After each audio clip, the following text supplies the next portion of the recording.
But they've also lost the championship, maybe partly because they were chasing a record, not just finishing first. And don't forget, even in that season, the Spurs challenged them. Talk about Kawhi Leonard.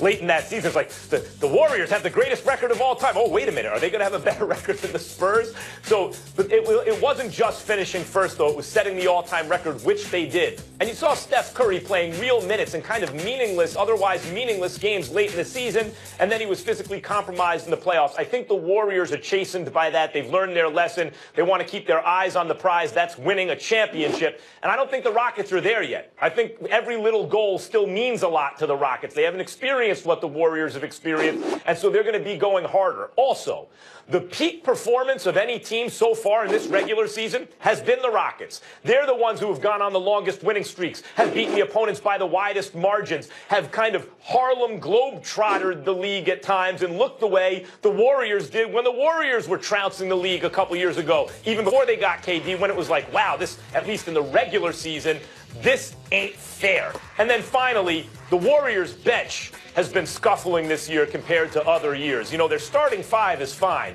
but their 6 through 10 has been an issue. And so you add all that up, and to me it adds up to the Rockets finishing with a better regular season record. I'm going to go and side with Kenny Smith. Okay. First of all, I'm going to tell you the Warriors will capture the #1 seed. I think they enjoy playing at the Oracle, which is arguably the best home crowd in all of the NBA. That crowd is something special, not to mention the fact that you won a Game 7 on your home court, not in Houston or anywhere else. But I also think that Kenny Smith was absolutely right when he said this. It's all about interest. It's not about anything else with the Golden State Warriors. It's about interest. These guys are bored.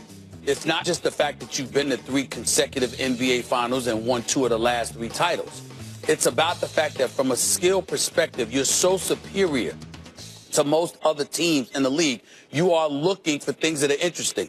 Remember this. When we talk about Michael Jordan and Michael Jordan's greatness, it wasn't just his skills.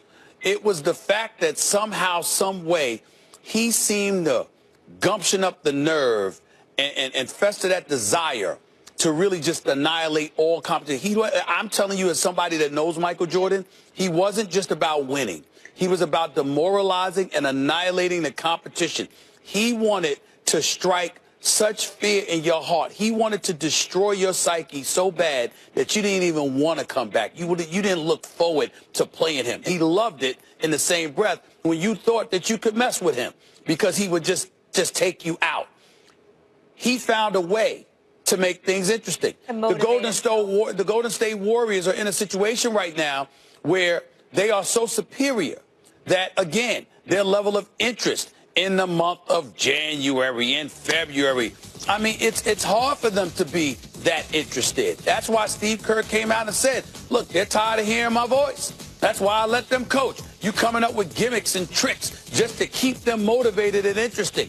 Now that it's the stretch run and it's about getting yourself ready for that postseason, I think they will answer the bell. I think they will respond. I think they recognize the greatness of James Harden, along with that of CP3, the up-tempo style that Houston tries to play, the fact that Mike D'Antoni has the nerve to be the one coach that says, I'm going to try to outscore you. These are the kind of things, and I think they're going to send a message, close the deal with a relatively easy schedule over the last 22, 23 games. They'll capture the #1 seed in the West, and the road to the championship will have to come through the Oracle. I think that's what this is going to be about. Couple things. One, D'Antoni's team is playing defense this year. They're not a great defensive team, but they're pretty good. I mean, they're a lot better than they're a lot better than they used to be with D'Antoni. Yes. No question. And a lot of that's Chris Paul. Chris Paul is intense defensively and has kind of captained the defense. And a lot of it's the improvement James Harden has made, you know, obviously not in pick-and-roll defense, but in defending the post. He's, you know, at least adequate now, and he's putting in much more effort. So they pose a more serious threat. And I want to mention something you said about Michael Jordan and that the Warriors are simply bored. Part of the test of greatness is, can you keep yourself engaged? You know, when you think of, in boxing, Floyd Mayweather, His perfect record meant a lot to him, and a lot of boxing people say, well, yeah, but it's not so important. But it did indicate that every single challenge he took as a unique challenge, and he did not shortchange himself, and he came prepared, and he figured out a way to get it done. You think of Michael Jordan, even Jordan, it seemed, and there were extenuating circumstances, but needed a mental break. You know, he won 3, and then he took basically 2 years off and came back and won another 3. And sure, we all believe he'd win 8 in a row, but he didn't do that. And there's a difference between saying you think he can and actually doing it. When you look at a dynasty like the Celtics had in the 50s and 60s, to win it every year like that, when you see what LeBron is doing, not to win it, but to get there every single year, there's a reason that stuff is not done, because it takes a kind of dedication and focus and will to not be bored, to focus at the task at hand. And if that's what you think is happening in Golden State, and you're right, Steve Kerr basically said so, that also means that, yes, come playoffs, you favor Golden State. But in the regular season, it really indicates that the Rockets are likely to finish with a better record, if anything. Well, listen, I don't think anything indicates that the Rockets are going to finish with a better record. We shall see. They've got a tough road ahead of them.